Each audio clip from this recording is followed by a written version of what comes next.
Good morning, my dear students.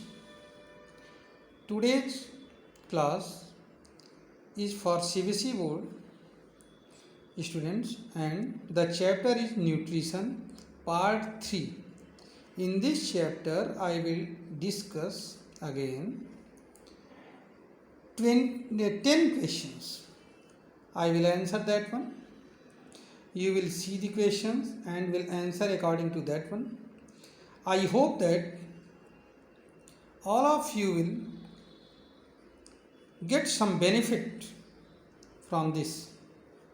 I hope so. आइए देखते हैं क्या क्या हो सकता है. पहला क्वेश्चन है, the first question is all the animals can be divided into 3 categories according to their food habit. First question है. तो आइए इसमें देखते हैं कि कौन सी 3 कैटेगरीज हो सकती हैं. तो उनमें देखिए उनका नाम अगर हम उस हिसाब से साइंस में देखें तो आपकी बुक में बहुत ज़्यादा कुछ नहीं है, लेकिन जो बुक का आंसर है या बुक का सिलेबस है उसके अकॉर्डिंग आपका जो 3 कैटेगरी जो आपको लिखने के लिए है वो ये है हर्बीवोर, कार्निवोर एंड ओमनिवोर. ठीक है. देखिए क्वेश्चन नंबर 22 भी यही एक्सप्लेन कर रहा है कि what is the scientific name of the animal which are only meat eater. Meat eater जो सिर्फ मीट खाते हैं, जिसमें लायन और टाइगर आता है. तो कौन हो गया उसमें आ गए आपके कार्निवोर. क्या कहा गया उनको? कार्निवोर. ओनली प्लांट ईटर्स में कौन आते हैं? जैसे काऊ, बफेलो, गोट एटसेट्रा आती हैं. तो ये क्या होते हैं? ये हर्बीवोर होते हैं. And both plant and meet eaters, जिनमें जो दोनों खाते हैं, जैसे आपने हाउस स्पैरो को देखा होगा, गौरैया कौवा को देखा होगा, जो कीड़ा भी खा लेता है और रोटी देने पर रोटी भी खा लेता है. आपके घर में जो डोमेस्टिक डॉग होता है वो रोटी भी खा लेता है, चावल भी खा लेता है, और जब आप उसको कोई थोड़ा बहुत मीट वगैरह देते हैं तो वो भी खा लेता है. तो ओमनिवोर की कैटेगरी में आता है. ठीक है. Both plant and meat eater. तो एनिमल की 3 कैटेगरीज भी यही हैं. और जो 22nd क्वेश्चन है वो भी यही चीज़ कह रहा है. तो आप लोग इससे कंफ्यूज बिल्कुल ना होंगे. Name the green pigment present in the leaves of the plant. Plant के लीव में जो ग्रीन पिगमेंट प्रेजेंट है वो ये पहले एक्सप्लेनेशन दे चुका हूँ. फिर एक बार आप लोग देखो. मैं चाहता हूँ ये बार बार आप लोग एक्सप्लेनेशन देखो जिससे क्वेश्चंस आपको याद हो जाए. तो ग्रीन पिगमेंट कौन सा होता है? क्लोरोफिल. कहाँ पर प्रेजेंट? अब आंसर तो इसका सिर्फ क्लोरोफिल होगा. कहाँ प्रेजेंट होता है? क्लोरोप्लास्ट के अंदर थैलेक्वाइड में. ठीक है. क्लोरोप्लास्ट के अंदर थैलेक्वाइड में पाया जाता है. फंक्शन क्या होता है? ये सनलाइट को ट्रैप करता है. सनलाइट को ट्रैप करता है, एब्जॉर्ब करने का काम करता है. ठीक है. 24th क्वेश्चन में देखिए, arrange the following process involve in the nutrition of animal in correct order in which they take place. तो कौन कौन सा है देखिए इसमें दिया हुआ है. Assimilation, egestion, ingestion, absorption and digestion.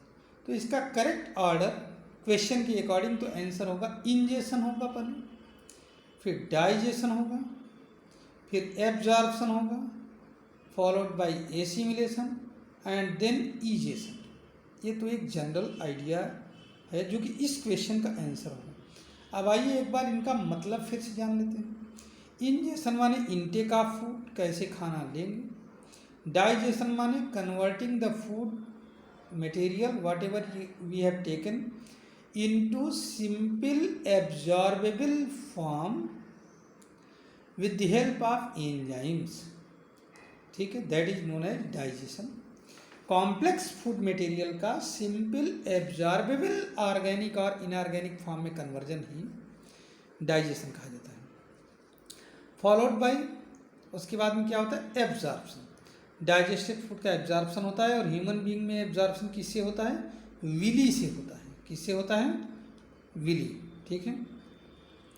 उसके बाद में एब्जॉर्प्शन के बाद में क्या होता है, एसिमिलेशन। जो एब्जॉर्ब फूड है उसका बॉडी के लिए यूज होना, बॉडी में अच्छे कामों के लिए, ठीक है, उसको हम क्या कहते हैं, that is known as assimilation for the welfare of the body, that is called assimilation. और लास्ट में होता है इजेशन, मतलब undigested food is ejected out, is ejected out and is called egestion, ठीक, समझ में आ गया।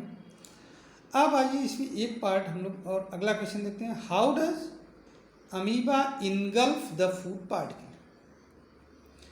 तो इसका आंसर होगा स्यूडोपोडिया। क्या होता है, स्यूडोपोडिया से। स्यूडोपोडिया क्या होता है, अमीबा में, अमीबा इर्रेगुलर शेप का होता है, मतलब कोई भी उसका प्रॉपर शेप नहीं होता है, उसके बाहर जो है स्यूडोपोडिया पाया जाता है अमीबा में, ठीक है। ये स्यूडोपोडिया क्या काम करता है, ये उसके शेप को हर समय बदलता रहता है और इसी स्यूडोपोडिया की हेल्प से अमीबा चलता भी है। देखो नाम ही इसका है, स्यूडो माने फॉल्स, पोडिया माने, पोडा माने लेग्स, फॉल्स लेग, स्यूडोपोडिया माने फॉल्स लेग्स, तो उसकी हेल्प से चलता भी है, पहली बार। और क्या करता है अमीबा, भोजन पकड़ता है, फूड इंजेशन करता है, इजेशन भी करता है, अर्थात अनडाइजेस्टेड फूड को बाहर भी निकालता है इसी से, ठीक है। अगला पार्ट आप देखिए, what substances enter into the food vacuole of amoeba to break down the food. अब इसमें देखिए मैंने बताया है कि अमीबा जब, वैसे तो इसका आंसर होगा digestive enzymes present in lysosome. क्या होगा आंसर, क्या इंटर करता है, तो डाइजेस्टिव एंजाइम प्रेजेंट इन लाइसोसोम, ये आंसर होगा। आइए थोड़ा सा इसमें और हम लोग विचार करते हैं। अमीबा जब अपना खाना बना लेता है, इंटेक कर लेता है, खा लेता है, इंजेशन कर लेता है, तो इसके साथ आकर के मिक्स हो जाता है क्या, लाइसोसोम। लाइसोसोम में डाइजेस्टिव एंजाइम होता है, ये डाइजेस्टिव एंजाइम उस फूड मटेरियल को डाइजेस्ट कर देता है। डाइजेस्ट करने के बाद में वो फूड वैक्यूल घूमती रहेगी इधर से उधर, पूरे साइटोप्लाज्म में साइक्लोसिस मूवमेंट से घूमती रहेगी, और अल्टीमेटली क्या होगा कि जितना भी डाइजेस्टेड फूड है वो सेल के अंदर ही एब्जॉर्ब हो जाएगा। एब्जॉर्ब होने के बाद में वो यूटिलाइज हो जाएगा अपने डिफरेंट पर्पज के लिए, ठीक है। उसके बाद में अनडाइजेस्टेड फूड को स्यूडोपोडिया की हेल्प से इजेशन कर दिया जाता है, अर्थात इजेक्ट आउट कर दिया जाता है, ठीक। समझ में आया बात, समझ में आई कि नहीं बात।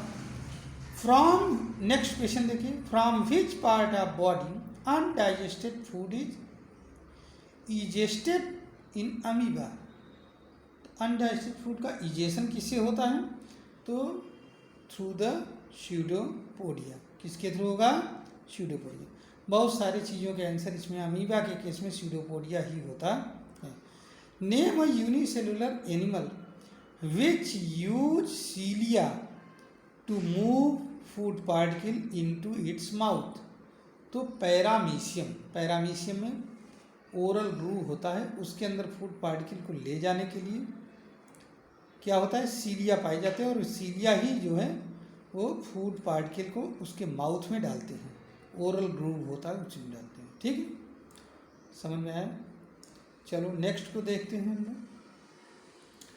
तो समझ में आया ना इसका आंसर। 28th का आंसर देखिए, name the unicellular organism which use cilia to move food particle into the mouth. तो इसका आंसर होगा पैरामीशियम। क्या होगा, paramecium. Name the enzyme present in the human saliva. what type of food material is digested by this enzyme। तो कौन सा enzyme इसके अंदर प्रेजेंट रहता है, सेलिवरी एमाइलेज। कौन सा, इसी को टायलिन एंजाइम भी कहते हैं, जो कि स्टार्च को, कार्बोहाइड्रेट डाइजेस्ट होता है, स्टार्च को किस में कन्वर्ट कर देता है, ग्लूकोज में, ठीक है। Which of the organ perform the following functions in humans. Absorption of food कौन परफॉर्म करता है? तो एब्जॉर्प्शन ऑफ फूड परफॉर्म करता है विली। स्मॉल इंटेस्टाइन में विली होता है, विली या villi, finger like projections are present in small intestine and that is called villi. ठीक है, it helps in the absorption of food. समझ में आए? दूसरा है एब्जॉर्प्शन ऑफ वाटर। अगर आप डाइजेस्टिव सिस्टम को देखोगे तो जैसे ही वाटर, ये फूड मटेरियल, वैसे तो हर चीज़, सारी चीज़ों का हर जगह होता है, ठीक है, मतलब एब्जॉर्प्शन होता है सारी चीज़ों का, लेकिन वाटर का स्पेशल एब्जॉर्प्शन लार्ज इंटेस्टाइन में होता है। तो इसका आंसर क्या लिखोगे? Large intestine. पहले वाले पार्ट का answer small intestine by villi या विलाई, और दूसरे वाले पार्ट का आंसर हो जाएगा लार्ज इंटेस्टाइन। आइए जरा सा एब्जॉर्प्शन में हम लोग थोड़ी कुछ बातें जान लेते हैं तो ज़्यादा बेहतर है। वैसे तो हर चीज़ का एब्जॉर्प्शन, जैसे ही हम माउथ में कोई चीज़ लेते हैं तो लगभग सारी चीज़ों का एब्जॉर्प्शन माउथ से ही शुरू हो जाता है।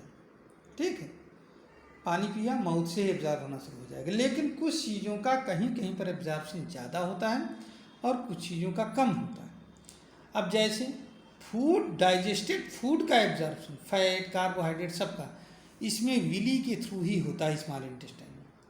ठीक है, जबकि वाटर का एब्जॉर्प्शन लार्ज इंटेस्टाइन में जब फूड पहुंचता है तो वहीं पर होता है, लार्ज इंटेस्टाइन के अंदर। किसके अंदर? लार्ज इंटेस्टाइन के अंदर वाटर का एब्जॉर्प्शन होता है। ठीक है, चलिए आज इतने के बाद ही हम इस वीडियो को रोक रहे हैं। मुझे उम्मीद है कि आप इन क्वेश्चंस के एक्सप्लेनेशन से अपने आप को लाभान्वित करोगे, समझने की कोशिश करोगे। कल या अगला वीडियो फिर 10 क्वेश्चंस का होगा। उन 10 क्वेश्चंस को आप लोग दोबारा सुनिए, और ये जो वीडियो भेजे जा रहे हैं इनको बराबर सुनते रहिए। समझ में आया? एक बार आप सुन लोगे, आपके दिमाग के अंदर बैठ जाएगा, फिर आपको परेशान होने की ज़रूरत नहीं है। फिर आप आंसर क्वेश्चन किसी भी टाइप से आएगा आप कर लोगे। हाँ, लेकिन एक ध्यान रखिए, अगर आपको वीडियो पसंद आए तो इसको लाइक भी करिए, शेयर भी करिए, और हो सके तो हमारे चैनल को सब्सक्राइब जरूर कर लीजिए। अगर लाभ लगातार लेना है तो, नए नए नोटिफिकेशन देखना है तो। Thank you, have a nice day.